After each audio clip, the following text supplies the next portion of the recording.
Oh my love, you're such a fragile thing, I know.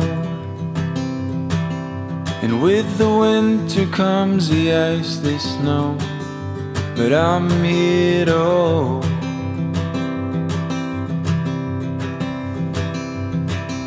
And oh my love,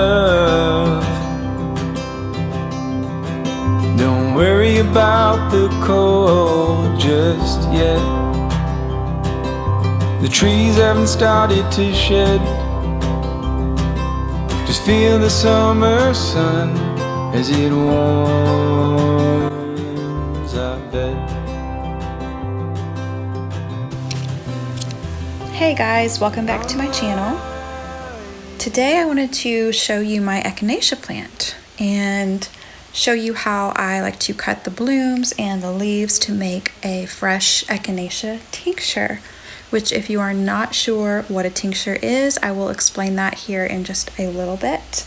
But I planted this plant last year in my front flower bed, and I think I got only 2 blooms off of it. But this year it came back and it is just exploding with blooms.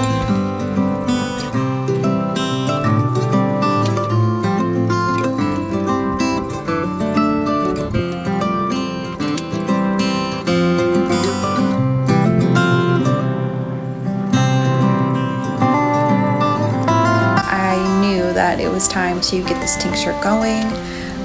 It's actually best to use the leaves before blooms come on the plant, but obviously I did not do that. I know that it will be just fine and that this tincture will still be effective. I went ahead and cut a lot of blooms. It really needed cleaned up anyway, so I did a little bit of extra pruning. The good thing is now my plant looks much better after going through this process. So really quick, if you have absolutely no idea what a tincture is or what in the world I'm doing, a tincture is a medicinal infusion, I guess you would say, and it is made by letting herbs soak in alcohol, or there are some tinctures you can make with other mediums like glycerin, but typically alcohol is the most common one, and that is what I will be using for this echinacea tincture today. As far as why you would want to make a tincture like this, it is a really easy way to get a lot of benefits from the herbs that you're growing, or any herbs that you come across. It can be made with either fresh or dried herb. I'm making this echinacea tincture from fresh, obviously because I'm already growing it and it just saves me a step. If you are not growing echinacea and you would like to make this tincture, you can just pick up a bag of dried herbs, which I will leave a link in the description box below if you are interested in doing that. You could definitely use either one. Now, echinacea specifically is very good for a lot of different ailments, especially colds and flu, but it can also be used to help treat pain, fever, and digestive issues as well. I'm not going to go really far into detail as to what echinacea is and all that it can do, but I do have a blog post about this. If you would like to read it, I'm going to link that down below as well.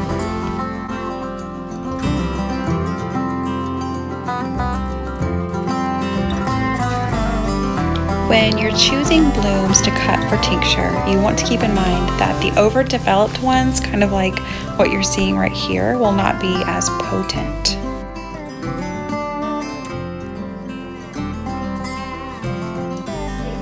Now these, which you can see, the center is not overly large and the petals are still nice and bright. These are the right size. These are the ones that I am going to put in my tincture.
like to take all my plant parts, the stems, leaves, and blooms, and give them a wash. Then I will pat them dry with some paper towels before putting them in my mason jar.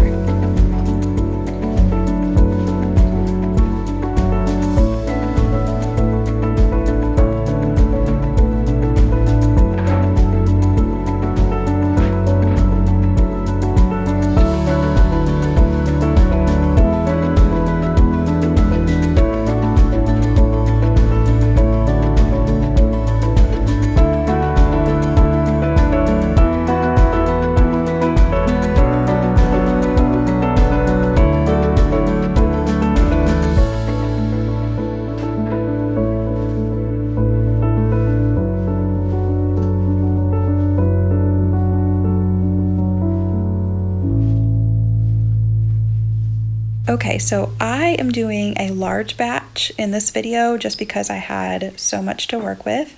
Last year I only made a quart, but this year I decided to go ahead and do a half gallon. That may be too much for you, so feel free to do whatever amount works best for you. Me doing this amount, I'll have plenty to share or sell later on.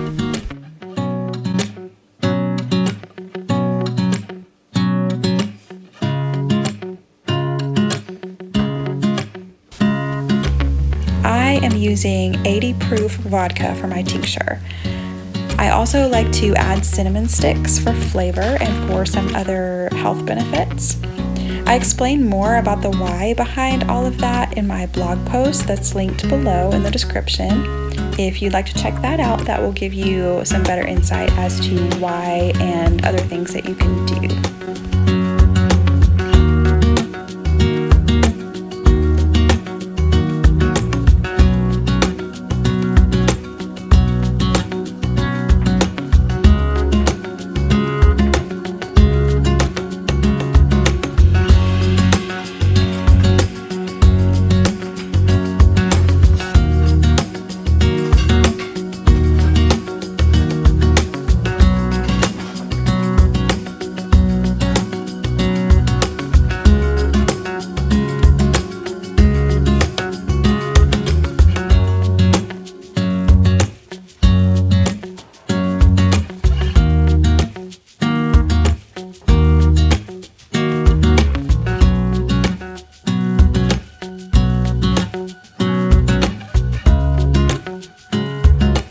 I hope this gave you a good visual as to how I go about making this tincture that is so valuable to our family during the colder months and flu season. If you made it through this entire video, I hope you will go ahead and hit the subscribe button and join me for future videos like this one.